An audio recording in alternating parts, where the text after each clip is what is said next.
Hello, everyone, and welcome to Dreamleapers with Harriette Cole.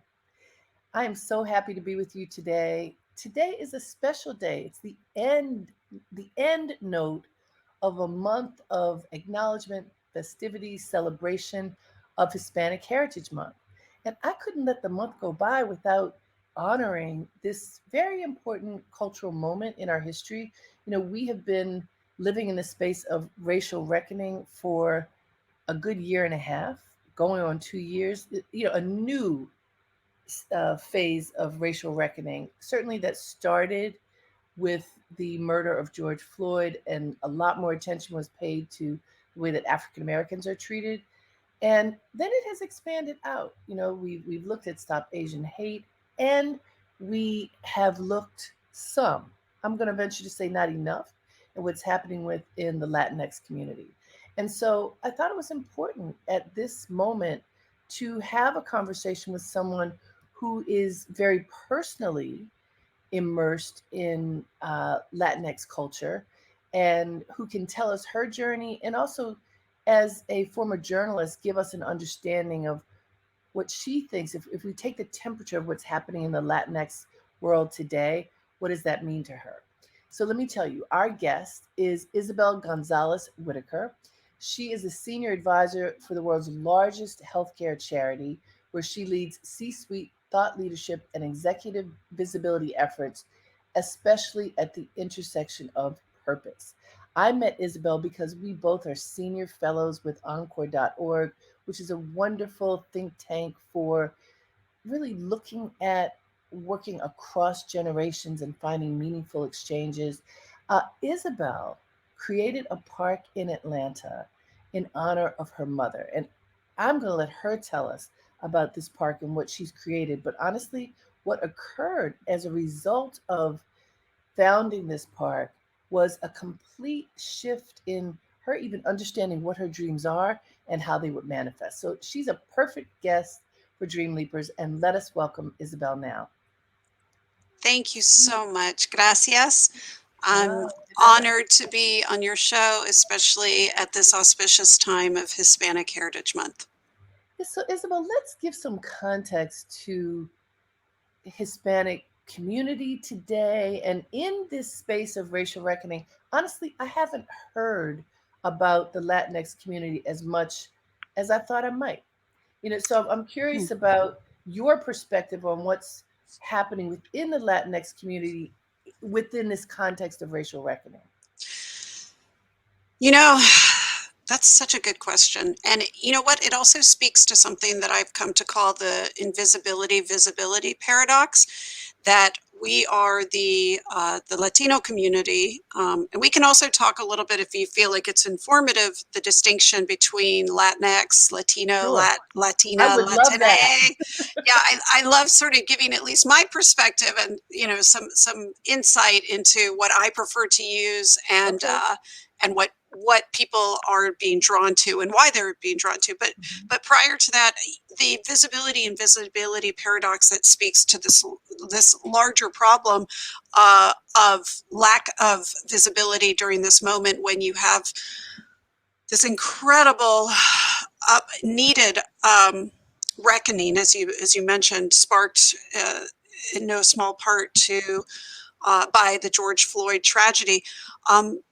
And subsequent murders and disruptions across our society that reveal the intrinsic inequities and racism that has become so internalized and institutionalized Mhm. in our communities, of which the Latino conversation needs to be a part of, both as victims of and also perpetuators of, right? But like even for victimhood, you think about Sean Monteroso, who was shot and killed by police in California, not in a dissimilar way as some of these other incidences, right? And how his murder did not get the visibility, or at least outside of California, the way George Floyd sparked a movement, which, by the way, I've always advocated for, and I wrote an opinion piece on that. as Latinos, we have to stand in solidarity with the Black Lives Matter movement, right? That there is Yeah. no emancipation for any minority group without the emancipation and equitable treatment for the Black community. So, and that article sparked, some dissent within the Latino community, because it calls on us facing our own issues around colorism and racism. So back to the visibility and visibility paradox. I can't explain why it is, but it is. We are the fastest growing ethnic demographic in the United States. That's right. We are, frontline workers. We are food makers, food creators. We're in the fields. We are so important to the economic success of this country, right? In terms of sort of this drumbeat of output that's required to keep a country going, right? But we're completely underrepresented at the highest levels of government and corporations. That is so true. But we are sort of, at every other service industry, especially, highly densely populated. And yet we're there is this sense of invisibility commiserate with that, which to me, I don't understand, but I also am optimistic, because I do know that there will be a critical mass, right? My mother always used to say, and my mother was a leading immigrant rights advocate in the South, and Latina rights advocate in the South, before she passed, that at some point our numbers will dictate the our space and our real estate in the conversations.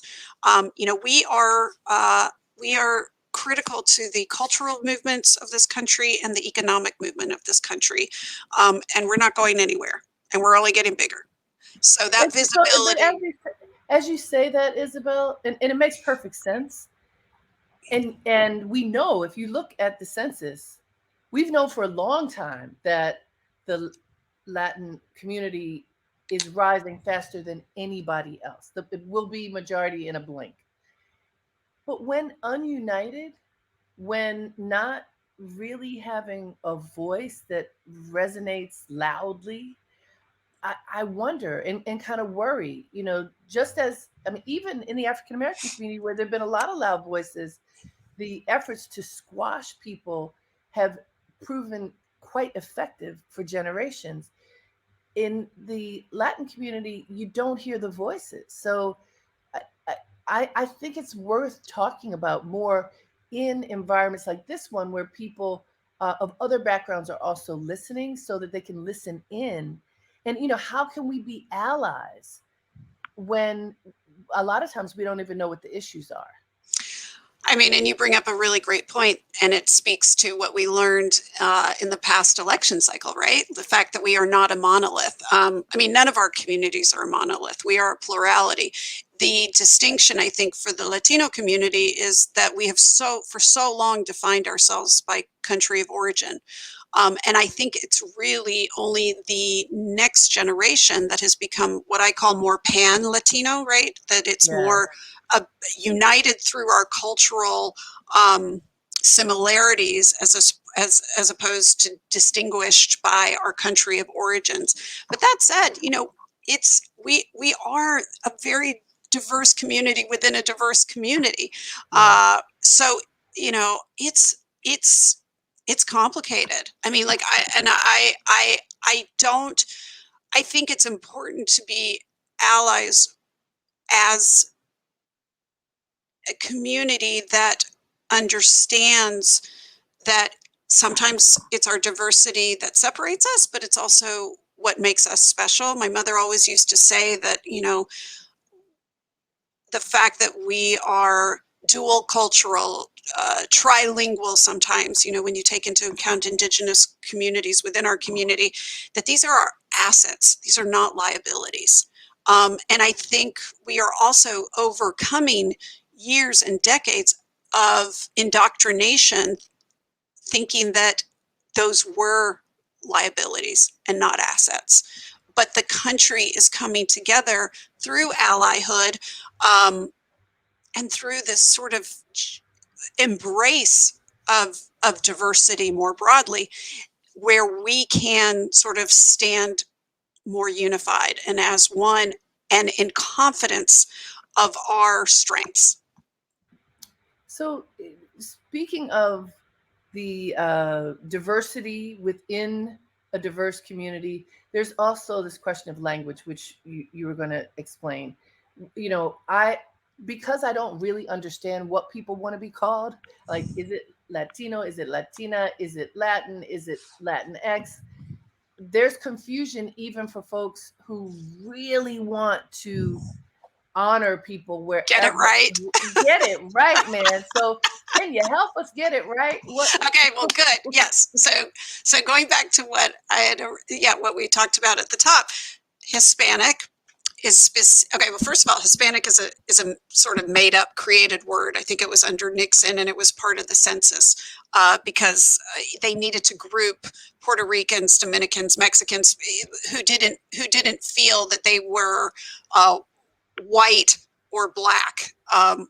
And I think maybe they had other, I don't know. In any case, so it was And meant. let me just say this: if it's under Nixon, I'm sorry to say this, but that means it wasn't very good. But anyway, I here think we it was go.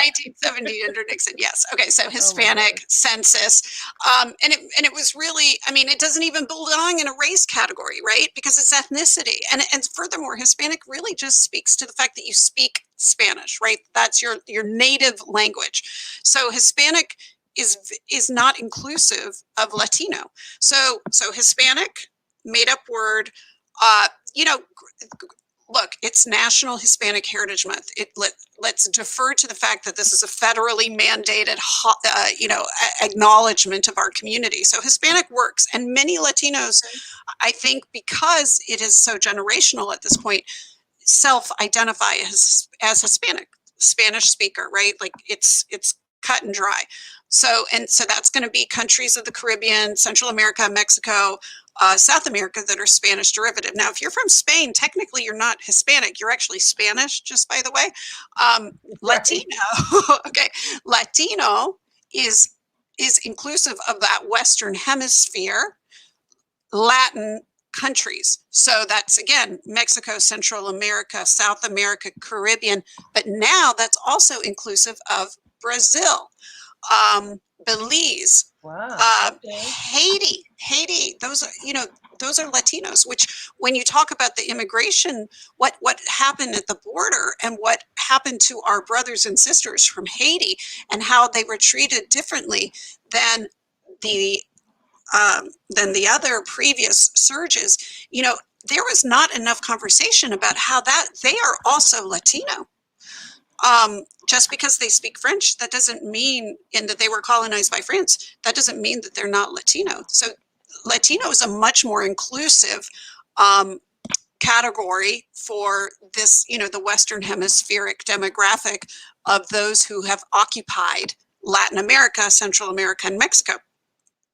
But the problem with Latino, I guess if you can call it a problem, is that it's a gendered designation, right? O Right. implies male, and therefore you're perpetuating sort of, anti, uh, you know, gender non-inclusivity.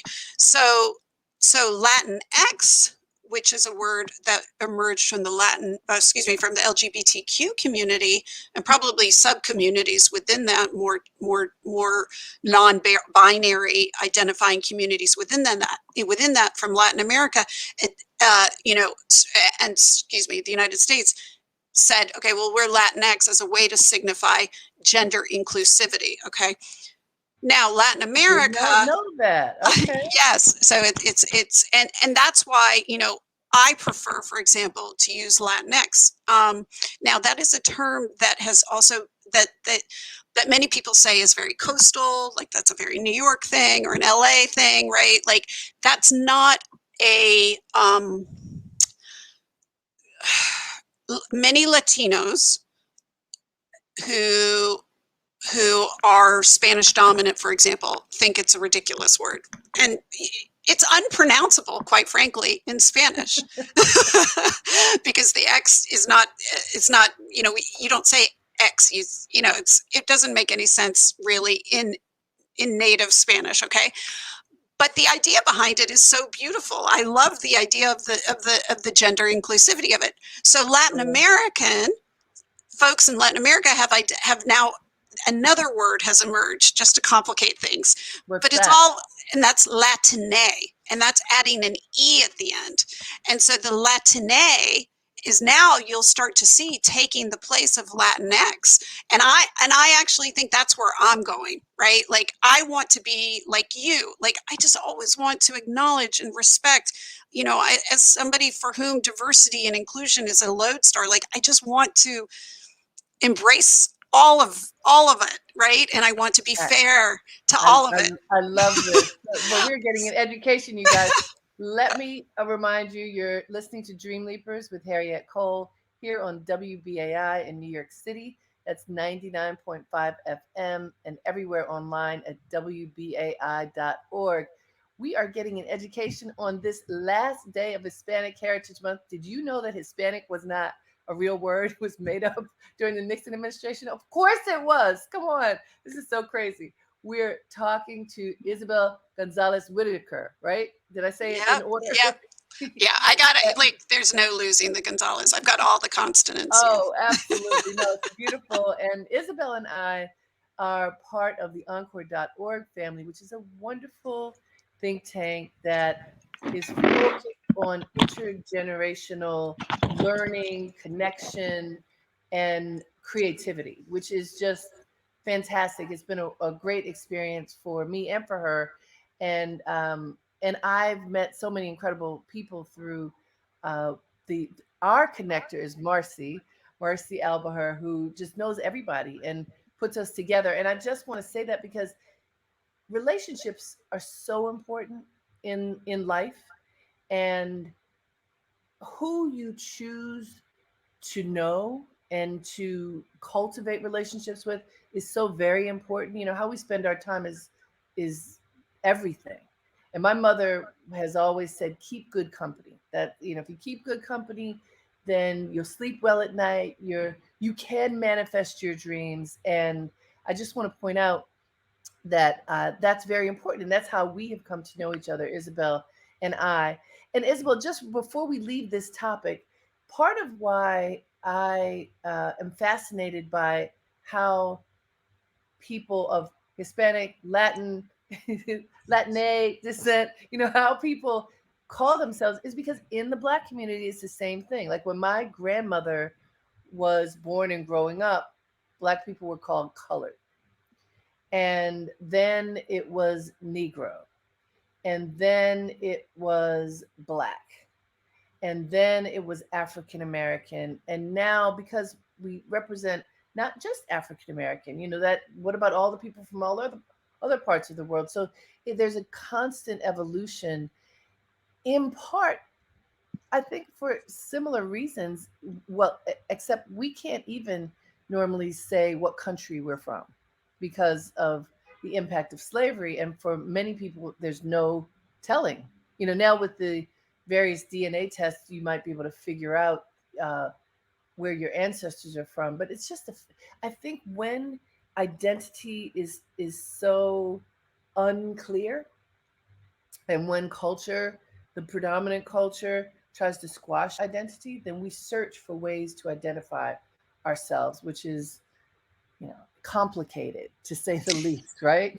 It is. And you can spend a lot of time on it. And I do worry, and Lord knows my explanation took up too much time, but words matter. And I know you know this because you're an editor too and a writer too, but also we can't get stuck on the words and lose the movement. So, Absolutely. so Absolutely. it's like, let's spend some time on that. But like when I'm writing, an article, it's like, okay, guys, who are we speaking to? Knowing your constituency is really important. Is this a community that's going to respond better to Hispanic, Latino, Latin? Is it important to make a statement and say Latinx here, which, implies some sort of radicalism and, that maybe, some progressiveness that we need to bring to this conversation.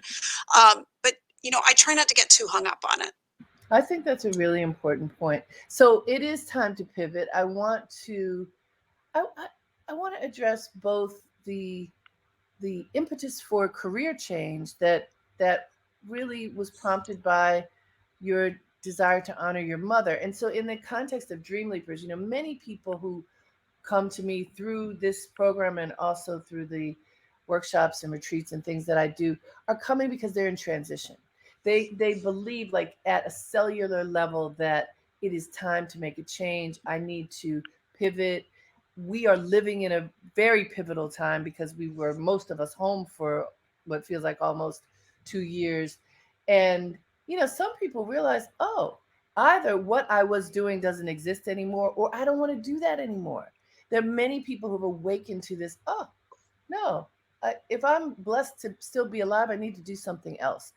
You were a journalist, a celebrity journalist. You worked at InStyle magazine for many years, which is at the top. If you want to work someplace and engage that community, that's an incredible place to be. And yet you don't work there anymore. So what happened? Thank you. I feel like I'm an honorary dream leaper without having. You are. I think I navigated dream leaping, not even knowing that that's what it was called. But thank you for creating a community around it, and really establishing an orientation around something that I feel like you were ahead of the curve, right? Like you're creating a map for those. I mean, who knows? Maybe I'll have more dreams to leap in the We look, as long as you're right. alive, there are dreams to manifest. And yes, Exactly. I started Dreamleapers in 2016. So it's I been mean, a number of years. yeah. Yes.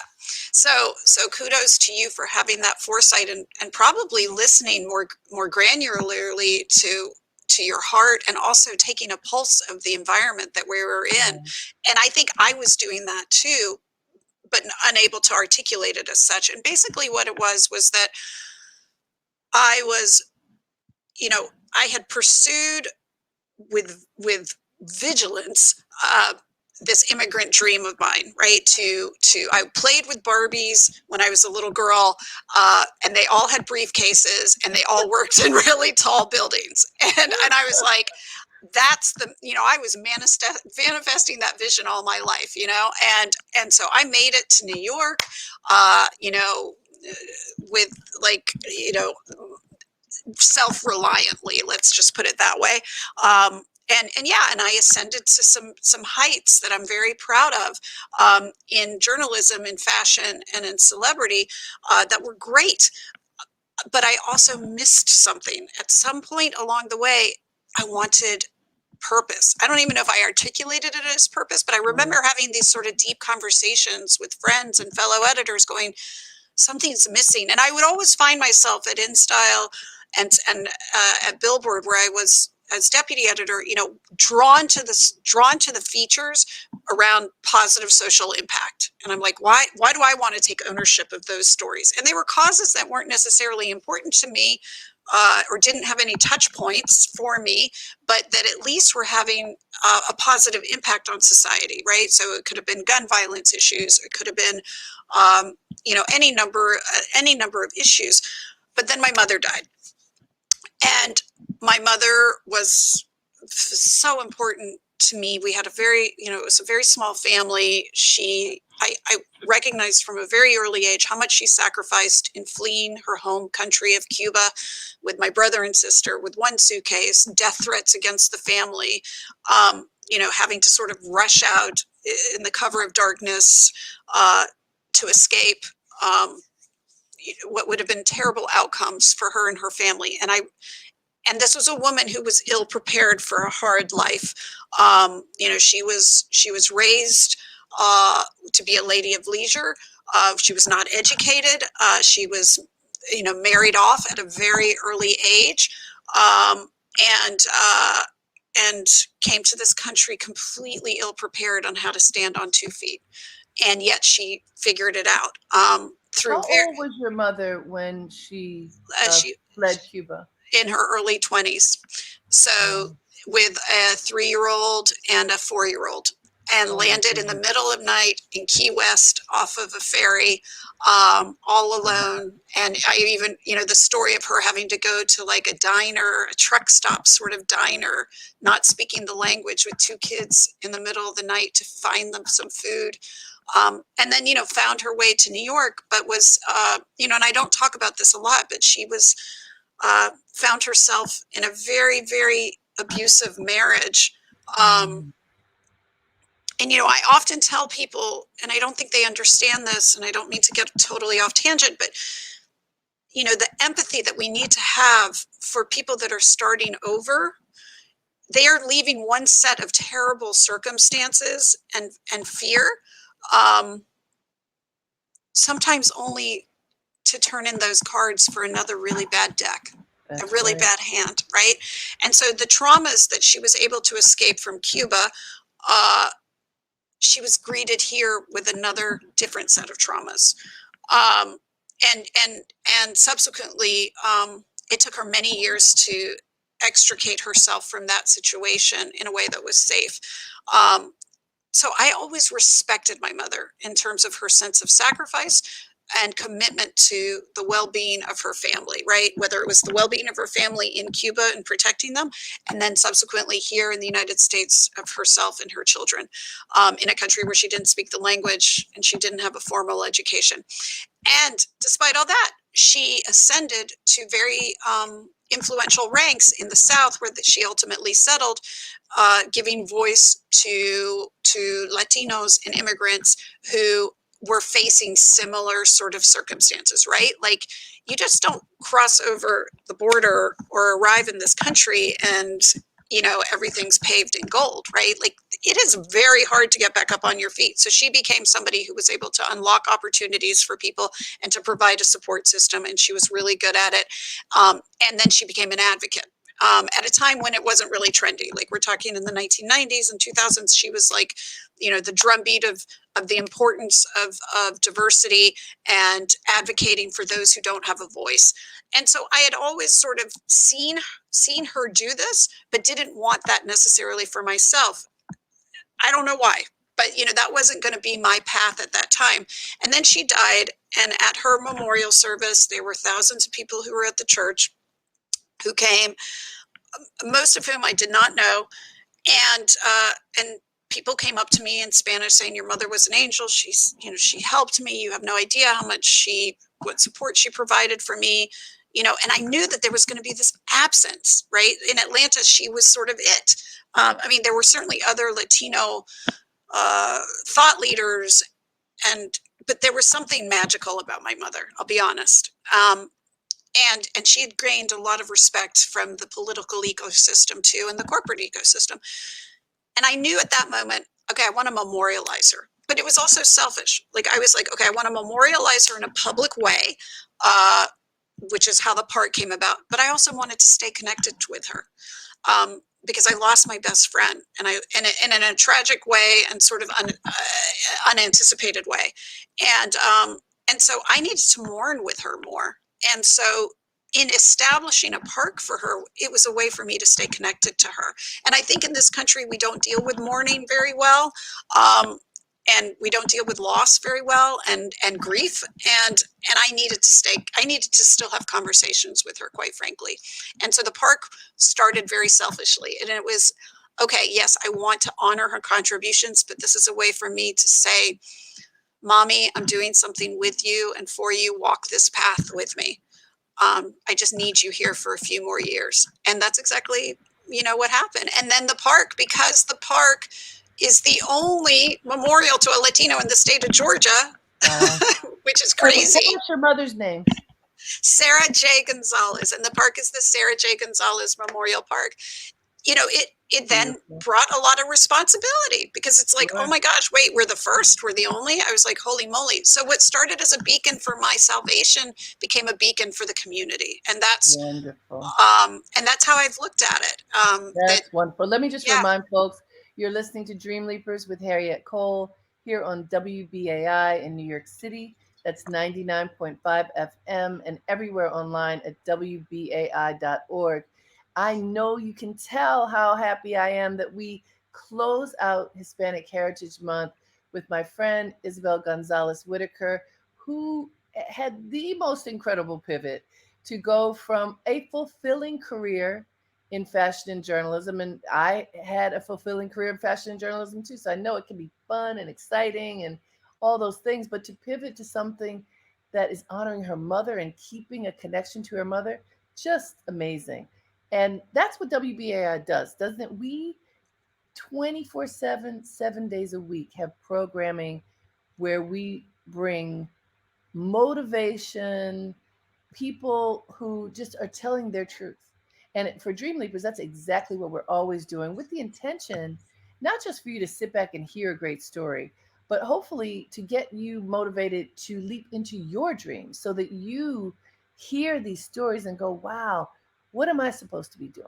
What is my heart leading me to do, even if it feels insurmountable, even if it feels like impossible to pivot away from something that you know, that you're familiar with, into the unknown. But we've heard it a million times: when one door closes, another one opens. And that's where faith comes in. However you have faith, I don't know how you can live without it, because there's so many things that are unknown, and you have to believe that there's something inside of you and your connections to other people that will support you as you make those important pivots in your life. So, anyway, just want to say thank you for WBAI allowing me to have this platform to talk to amazing people and to be in a convening with all of you. And of course, this is listener sponsored radio, which means we don't have commercials, we have you. And how we need you to show up is to make contributions. So, there's something called a BAI Buddy, where you could make a monthly donation. And that way it helps to keep the lights on, helps to keep, the phone on, all the things that we know are important as a monthly bill. With BAI has those too. And you can also make a one time contribution. The number to make your donation is 212 209 2950. I'll repeat: 212 209 2950. You can also go online at give to the numeral 2 WBAI.org. And if you go online, or even if you call, there are all kinds of gifts that have been given to us, so that you can just give money, but you could also give money and receive a gift as well. So we just need you to make a donation so that we can keep this 61-year-old radio station on the air, bringing amazing guests like Isabel Gonzalez Whitaker here today. Because what happens, I'm going to leave and start my weekend feeling really good that I learned something about part of our cultural heritage that I didn't know. And I appreciate when I fill my spirit with more information so that I can open my eyes and be more inclusive. And I hope that you do as well. So our number, 212 209 2950. Please call and make a generous contribution. We appreciate you. Now, you may not know the answer to this, Isabel, but I do have to ask. A month in honor of a group of people that starts in the middle and ends in the middle. Do you know why that is true? I think that was from Reagan. Oh, come on. What? No, but it's tied to the independence of a number of countries in Latin Okay. America. All right. So there is a logic behind it. But yeah, it's always a little awkward. I'm always like, okay, when does the 15th start? Is that a Sunday this time? Is that a Monday? Because I'm always trying to plan events at the park, so you're trying to like Yes. figure it out. But yeah, it's not, you know. I don't know. Again, there's certain things we should be focused on, and certain things Yes. where it's I was like, just okay. curious because I realized, oh my gosh, we haven't talked to you yet, because we had talked about this a while ago. And I'm like, the month is up in the middle of the month. And I'm So like, you still so have time. let's talk about the park, because we see in cities all over the United States uh, these landmarks. You see that there's some in honor of so and so, and very often people don't pay attention. They may not even notice. There's a park bench, there's a park, there's a tree, there's statues that are commemorating people. Like the statues we know, that started being a thing when people realized that they were statues in honor of racist, horrible people. But this is a wonderful idea of creating a park, the first park in Georgia in tribute to a Latina. How did you get started? You had the Uh, idea, so this is a so dream, but then, yes, so what do you this is a do? dream. So I mean, and I think speaking to your Dream Leapers framework, I decided because I still had my job, and here all of a sudden I was now imbuing real purpose into my life, that I could only dedicate 20 minutes a week to accomplishing this goal at first, because I had the job, Wow. I was putting my mother's life to bed. My brother died 6 months later. So I was trying to start a family at the same time. And I thought, well, this is a big dream. I've never done a park before. Like, I have no idea what I'm doing. I'm a journalist, so I know I can ask questions and I can learn. And you don't need to be a journalist, by the way. You just need to be curious. Um, and I was like 20 minutes a week. And I probably was listening to a show like yours, because I knew in my head that if I took incremental steps towards something, that eventually a canvas would be painted. And so I was like 20 minutes a week. And I swear that's how it started. 20 minutes a week was all I could emotionally connect Wow. to accomplishing this. And then it started to create some momentum and some attention. And then the 20 minutes sometimes was 1 hour a week. Sometimes it would be 3 hours a week. Sometimes it would be no hours a week. But it became a life force of its own, such that there was just no stopping what we were creating. And that's really how it started. I learned, and I believe so strongly in representation. I mean, even going back to when I was a journalist, I was always so proud to see Gonzalez in print, because I knew Yes. that there would be girls like me who saw that and didn't know who I was. But it doesn't matter. They just see the name and you recognize that that's different, and that somebody can ascend some ranks to have visibility at those levels. So I knew I wanted, having grown up in Atlanta, where, most of the parks were named after white people, I guess, and also black people, which is great, but certainly no representation from the Latino community. That Right. having, people may not have known who Sarah J. Gonzalez was, but they would recognize that name with the accent over the A as a Latino name, and that representation was critical for me. And I thought, when I established the signage, I thought, oh, this is great. My job here is done. Except then I also had a park. And so then I had to figure out, Right. how do I make a park special? And then it evolved into something else, which was like, okay, well, what were my mother's values? My mother's values were diversity, family, community, and justice and dignity. So how do I embody those tenets in this park and bring that alive, and actually redefine what a park and a green space can be? So the whole park is dedicated to this concept of diversity, equity, and inclusion, in real life, in real actualization. It's wheelchair accessible now. It's ADA compliant.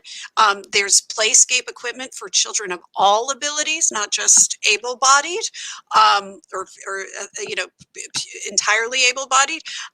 There is a community plaza. There's a community garden, and there's a learning nook. So there's these ideas of bringing what I like to call experiential symmetry to this under-resourced neighborhood, right? And experiential symmetry, which is not a term that I coined, but I seized, is that the things that exist in beautiful, privileged neighborhoods shouldn't just exist there because they're resourced to be able to live there.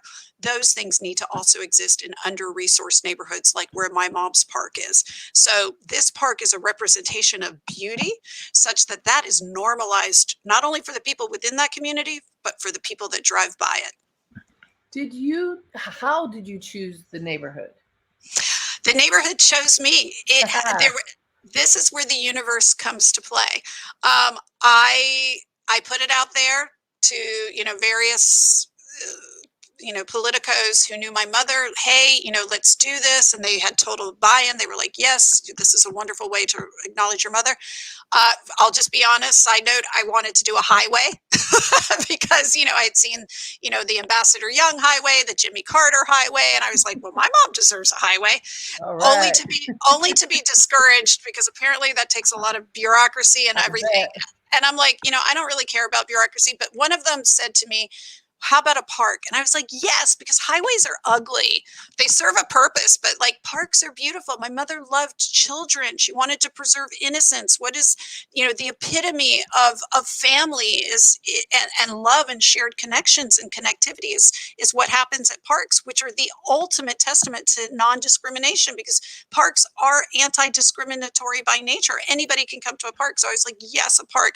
There were only 2 parks, no joke, available for renaming in the entire city. One way out by the airport I had no connection to, and this one that was located in the neighborhood where I grew up across the street, where my parents had a failed Cuban sandwich shop, which launched my Oh. mother's career into advocacy. I mean, like crazy. Oh. And it was completely neglected. Nobody had paid attention, and it was small. So I knew I could handle it because I was living in New York. I was like, I don't need 20 acres. This is half an acre park. And I was like, and I will utilize every inch of it to make sure that we are delivering on the values that my mother stood for. And so Coronet Way Park, which was the street it was on, became the Sarah J. Gonzalez Memorial Park. That is an amazing story. And so, you know, as a park was found, I imagine there's so much politics that's involved in this. And is it the city or the state that is responsible for paying for the It, maintenance, or do it's you both. have to do Well, it? it's a city-owned park, so I'm basically the founder in name of this park that is owned and operated by the city, but supported supplementally by the funds that I raise through this amazing partnership organization called Park Pride. So they're my fiscal sponsor.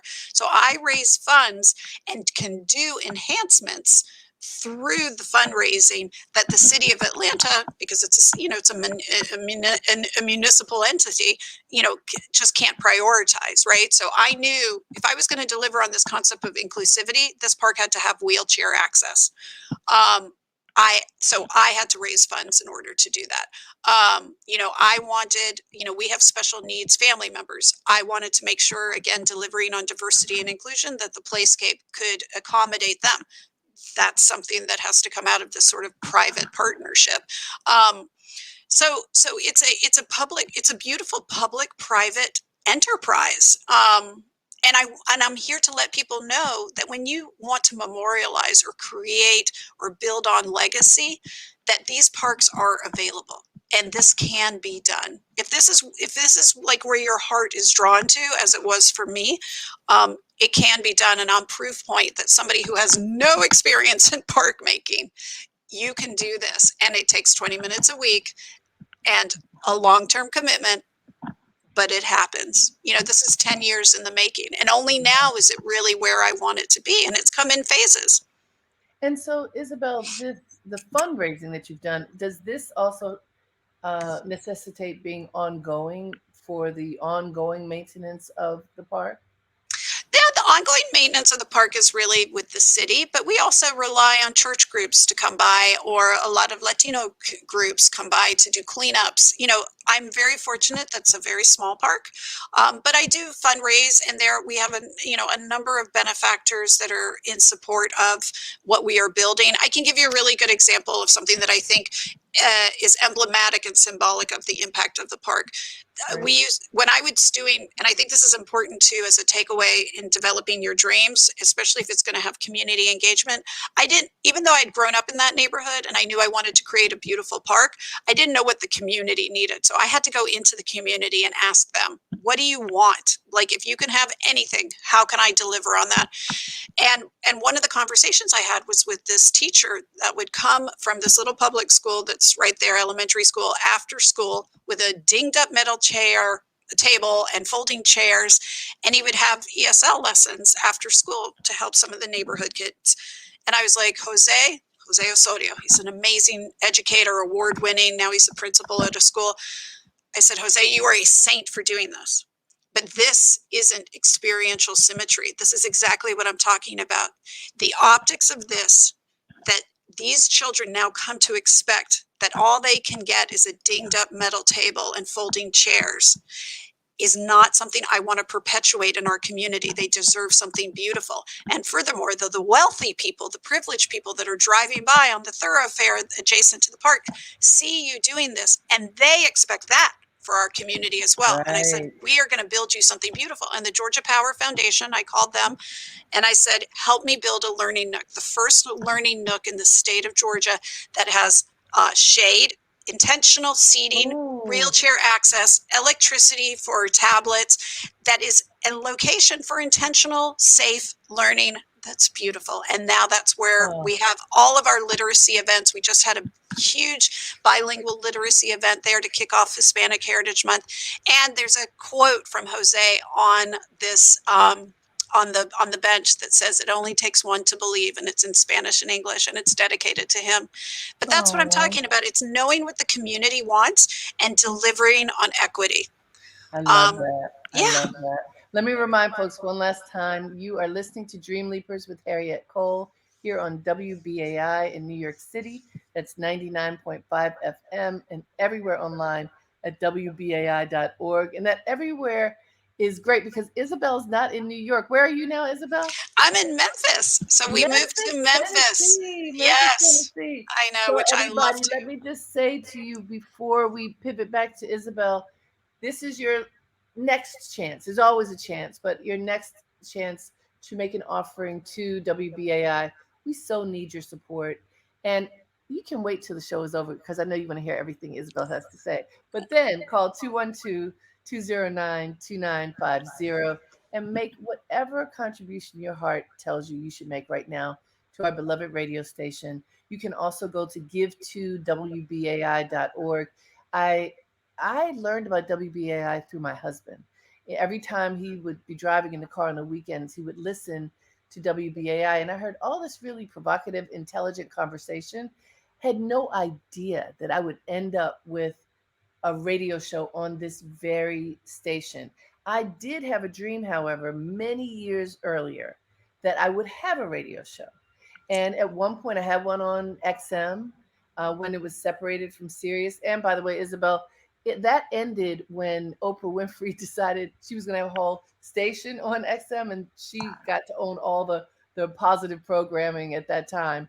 But now here I am at WBAI, and it's wonderful. So please support us. The number is 212 209 2950. And also, you can go to give2wbai.org. Isabel, the for you, building the park and making sure that it was as inclusive as you've been able to make it was one thing. But then you left that job and career. You just told us you're in Memphis. You left New York City. I Uh, did.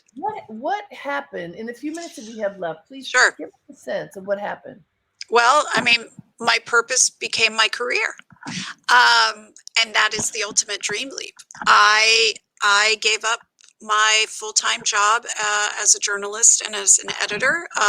It was time for a major pivot, and I felt that I had enough of a firmament having established this park to be able to say, hey, I don't get paid for this, but it's the top thing on my resume. It is my vocation that has become my career. And that's the beautiful thing about it. Like, I had no idea when I set out to do this park that was really meant as a way to commemorate a legacy and to stay connected to my mother and her legacy and her embrace, would eventually lead me on a path where I could show other people how to have impact, and specifically around storytelling. And I think a lot of the success of the park has been because I've been able to, through our training as a journalist, to be able to know what the stories are that emanate out of the impact of this park, and also serve the needs of the community through helping elevate their voices. So it's been, I advise now a major nonprofit on successful communications around purpose, and how to channel it and how to find it and how to tell it. And so I fully believe I wouldn't have been qualified to do this had it not been for me setting foot on that path with the development of the park. And that's been exciting and I think affirmative for those who are looking to make a change, knowing that you don't know what the end is going to bring, but just trust the path. Which is much easier said than done, we know. But what I do here, as you know, Isabel, is to bring people on who can tell their story and give testament to the fact that it is true. First of all, you have to imagine yourself out of whatever the circumstances are that you're in, even when they're good. In your case, you had a great job, but it was time for something new and different and next. And I think that I hope that as people are listening to you, it helps them to understand that if they can tap into that voice inside and listen, then the opportunity may emerge. And no, it's not a blueprint. I can imagine many people say, I would never leave New York City to go to Memphis. Well, it was the right thing for you to do at that time. And to be able to flourish someplace else, if that's what is supposed to happen, is really pretty amazing. Well, thank you. Yeah, I mean, I think that it's unexpected, but in a way, in retrospect, it's all as it was meant to be. And you're right. Like this has not been like an anxiety free journey, especially for somebody like me who's like, as the daughter of immigrants, always wanting to make sure that I have a certain amount of job security and and grounding. But in a way, I had faith that somehow or another this park was going to open up doors that weren't going to be open to me if I stayed doing what I was doing. And I needed to be more congruent with my heart. And I just sort of let that lead me. And Isabel, I want to go back to your mother for a moment because you say she did all this activism on behalf of immigrants. How did she earn a living doing that? Well, she was the president of the Georgia Hispanic Chamber of Commerce in the end. I mean, this was a Ah, woman who was not college educated, and yet she right. ascended on sort of her moxie, her natural ability at fundraising and marketing, and really her unapologetic advocacy for people. She was going to be a voice, and she was able to connect to people in ways that saw her absorb a certain amount of power and trust of the community, that got her into doors that I think, like, sometimes life just predestines you to do. She was just, her life experiences was her resume, and her education to being able to put her on this path toward advocacy. And her specific niche was economic empowerment. She believed that in order to really have a seat at the table, that immigrants, and this all was rooted back to the failure of the little Cuban sandwich shop across the street from the park, that they needed to have the resources available for that to them to really navigate and know how to achieve the American dream. And through her work with the Georgia Hispanic Chamber of Commerce and becoming its president and founder, she was able to do that by creating, ultimately, the real power. The PowerPoint for her was these incubators, right? And she was doing incubators before they were trendy, and they were minority Mm. and women driven incubators where she would provide lawyers and economic training and financial training to entrepreneurs, yielding millions and millions of dollars of financial impact Wow. in the state of Georgia. And if people want to learn more about the park, where can they go? Thank you for asking. www.sarahjgonzalezpark.org. You can learn about my mom. You can learn about the history of the establishment of the park, all the equity features that we've created, a roundup of events, and learn more.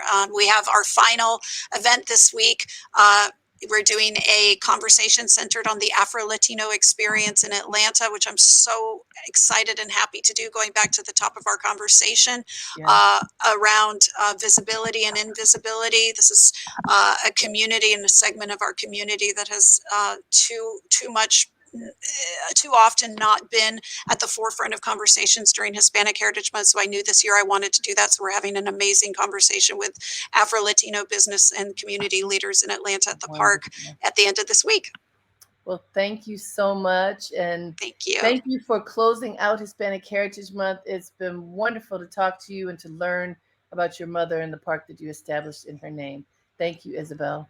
Thank you for being an ally, and you know I adore you. And thank you to Marcy. Shout out Marcy and Encore Yay! for bringing us together. And Absolutely. and this incredible radio station and what you're doing. I miss it, but I tune in all the way from Memphis. Thank you so much. Hey guys, thank you for spending this hour with us. It zipped by, didn't it? Guess what? Tomorrow is my big event, the Dreamleapers virtual retreat, the first virtual retreat ever. It is called What's Next. It's from 1 to 4 p.m. Eastern. I hope that you will tune in. It is a free event, free, thanks to Toyota and Google and JCC Harlem. And I have, I think, 16 speakers to help us figure out what's in our hearts and how do we take it out of our hearts and move toward next. Every speaker is looking at a different way of answering that question, what's next, so that you will be empowered to leap into your dreams. I hope you will join us tomorrow from 1 to 4 p.m. You can go to dreamleapers.com. You do need to sign up, but you do not have to pay. It is free. Until next time, have a great day and make it count.